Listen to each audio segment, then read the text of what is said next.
14 жасқа дейінгі балаларға ата-аналармен бірге көруге ұсынылған.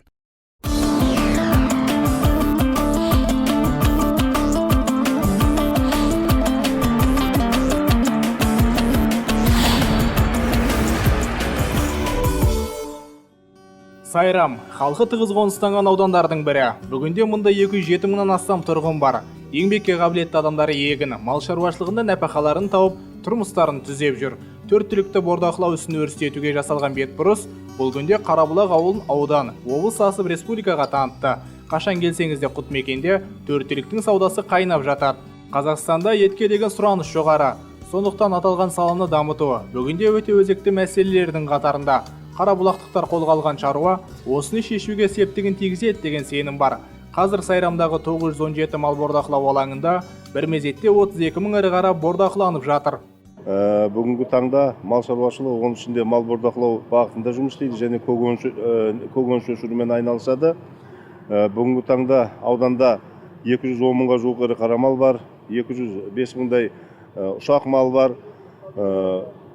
Одан бөлек біздің биылғы мынау беріліп жатқан тапсырмаларға сәйкес мынау етті бағыттағы мал басын арттыру бойынша, бордақылауда тұрған мал басын арттыру бойынша жұмыстар жүргізілуде. Ет экспортында Сайрамның әлеуеті орасан. Мұнда жылына 27 мың тонна ет дайындалады. Өнім негізінен Алматы мен Астана қалаларына жіберіледі. Иран, Ресей секілді елдерден де сұраныс көп. Сондықтан қасапхананың көпшілігі бүгінде экспорттық талапқа сай қайта жабдықталған. Елбасының тапсырмасына сәйкес ет экспортының әлеуетін арттыру жолға қойылған. Ағымда жылдың 10 айында 400 тоннаға жуық ірі қара мал еті Өзбекстан Республикасына шығарылды. Одан бөлек 320 тоннадай ет, қой еті Иран және Кувейт мемлекеттеріне шығарылып жатыр. Аудан шаруалары мал шаруашылығында былтыр 32,5 миллиард теңгенің өнімін өндірген. Бұл бұрынғыдан 10%-ға артық. Мал азығын молайту мақсатындағы тірлік нәтижелі болса, бұл көрсеткіш тағы да еселеп артпақ. Алды 2000-3000 бастан бастап, үйінде 2-3 басқа дейін бордақылайтын кәсіпкерлер бар. Оның бәрі үйінде жұмыспен, біріншіден халық өз-өзін жұмыспен қамтиды. Сөрден жаңағы малдың үстінен көрген нәпақа пұлын табады. Екіншіден халыққа таза өнім ұсынылады. Мал сою орындарын айтсақ, мал сою орындары 9 мал сою бекеті бар. Арнайы мал сою бекеттері.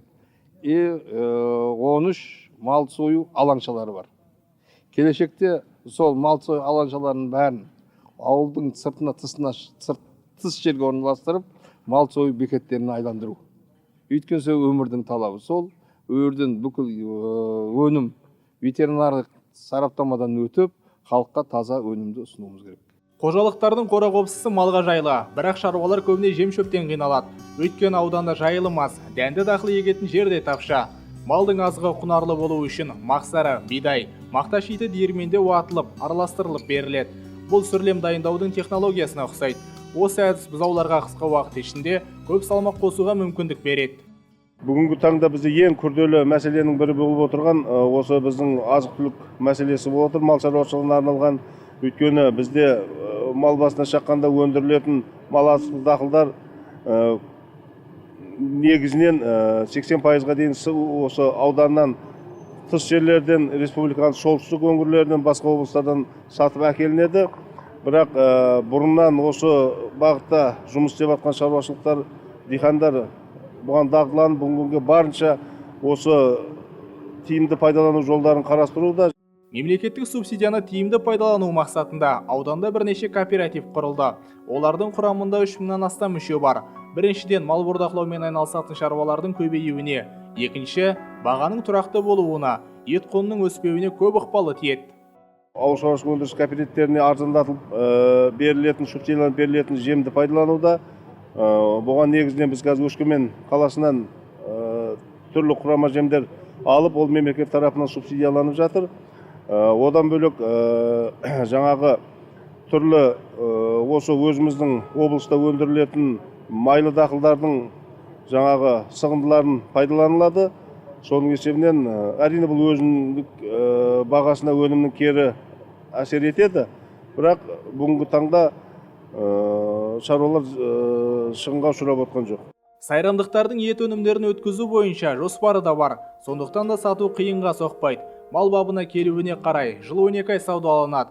Себебі семіріп жетілген малды артық ұстаудың қажеті жоқ.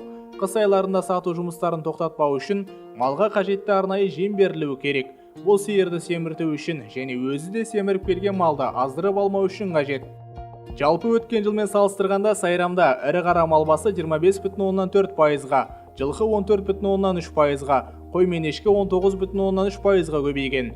Осыны білген мал шаруашылығымен айналысатын кәсіпкерлер ауданға жиі бас сұғады. Біз барғанда Батыс Қазақстан облысынан бір топ делегация келді.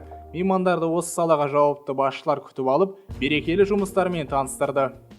Батыс Қазақстан облысының келген кәсіпкерлерге негізгі үйренетін жайт, біздің Сайрам ауданында кәсіпкерлік жақсы дамыған деп айтсақ жаңылыспаймыз. Соның бірі мынау кәсіпкердің еңбегімен салынған Қараулақ жаңа мал базары. Бұл жерде 2000-нан 5000-ға дейінгі орын дайырланған малға, ірі қара малға, жылқыға, қойға, оғ малдарға дайындалған. Бұл жерде негізгі кәсіпкерліктің дамитын орны біздің оңтүстік облысында, аудан көлемінде бұл сату малдың айналысы. Бұл жерде кірген малдар, келген малдар, бұған Қазақстанның басқа өңірлерінен келеді. Келген маллардың бәрі ветеринар санитар талапқа сай екендігін осында қадағалаймыз. Ол малдар осы Қараулақ, Сайрам өңіріне кіріп, негізгі бұл жерден шығатыны таза мал өнімдері болып шығады. Ол ет, сүт өнімдерін осында өндіріп, басқа кәсіпкерлер соны өндіріп, басқа халыққа таза өнім, сапалы өнім ұсынады.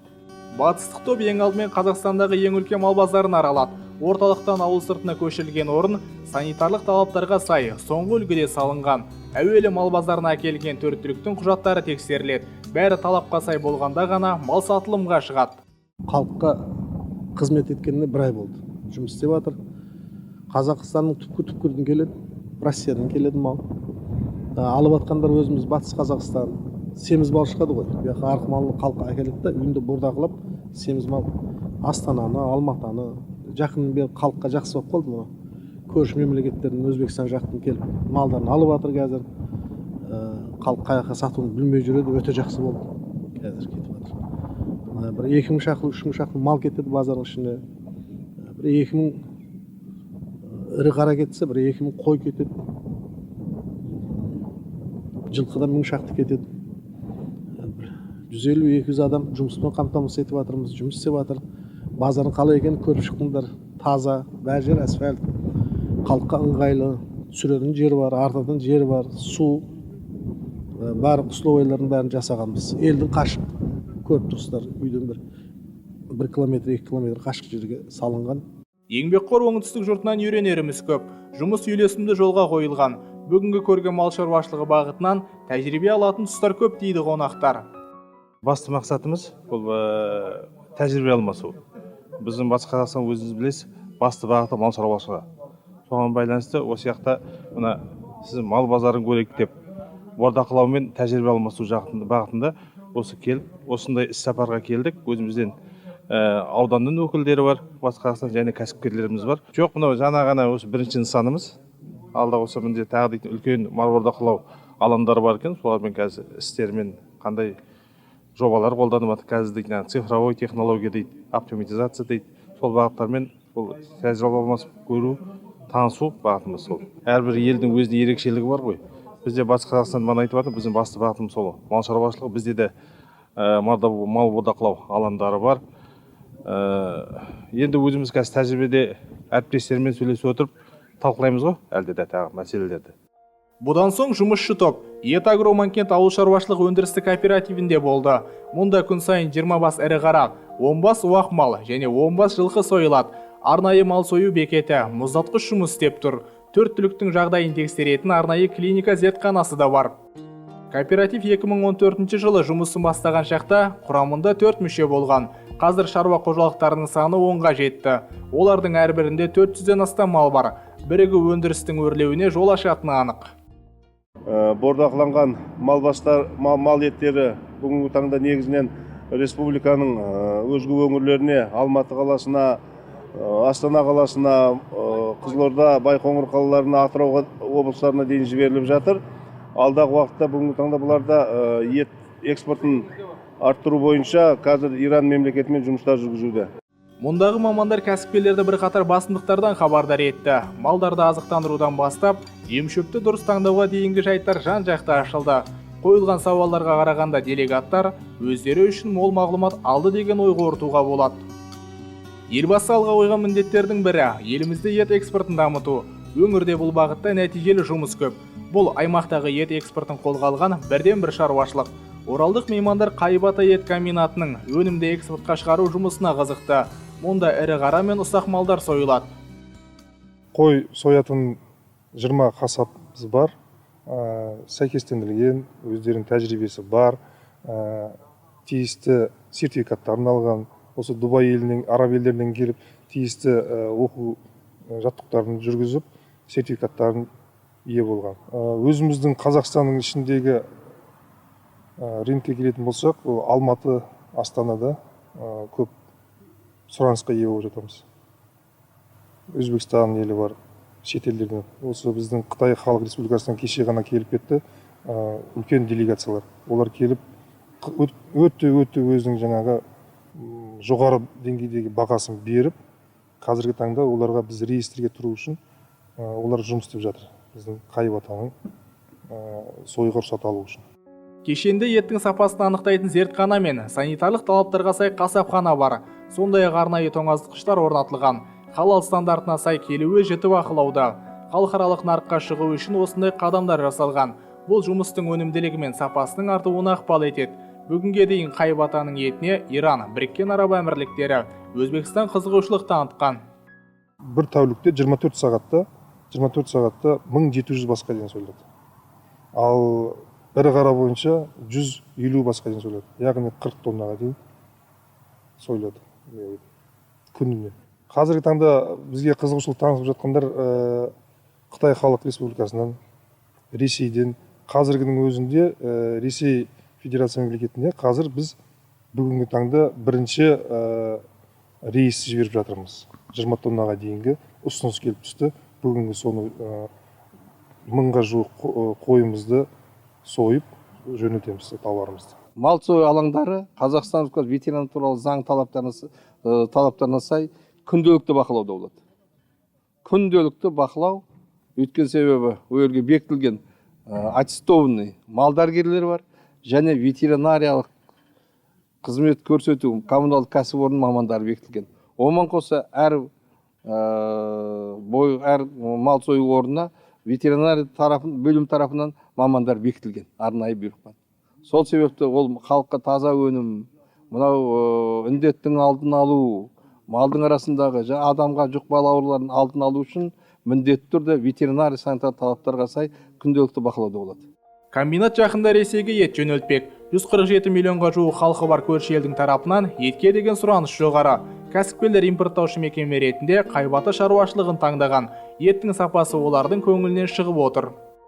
Мы рады приветствовать вас здесь, в московской компании «Руспродторг». Қуана қарсы алғандарыңызға рахмет. Біз Қазақстан нарығына ұзақ уақыт бақылау жасадық. Елдеріңіз Ресейге ет өнімдерін жеткізуде сенімді серіктес саналады. Еттің құнарлы екендігіне көз жеткіздік. Сондықтан біз мына ет комбинатына келіп, таза халал өнімдерді сатып алмақпыз. Олардың қызметі біздің талаптарымызға сай екен. Оның үстіне халал таңбасы халықаралық деңгейде қауіпсіздік нышанына айналған. Келісім шарт түзіп, айына 500 тонна ет алып кетуге ниет бар. Қазақстандық кәсіпкерлермен әріптестік байланысымыз одан әрі нығайса, келесі жылы экспорт көлемін ұлғайтамыз. Теплые, очень хорошие отношения. Жалпы қасапшылық қазаққа тән қасиет. Ата кәсіптің кеңеюі шаруалар жұмысын жандандырады. Ауыл шаруашылық саласына да айтарлықтай серпін беріп, ауылдың көсегесін көгертеді. Бұл жетістіктің бәрі агроөнеркәсіп кешенін дамытуға арналған бағдарламалардың нәтижесі.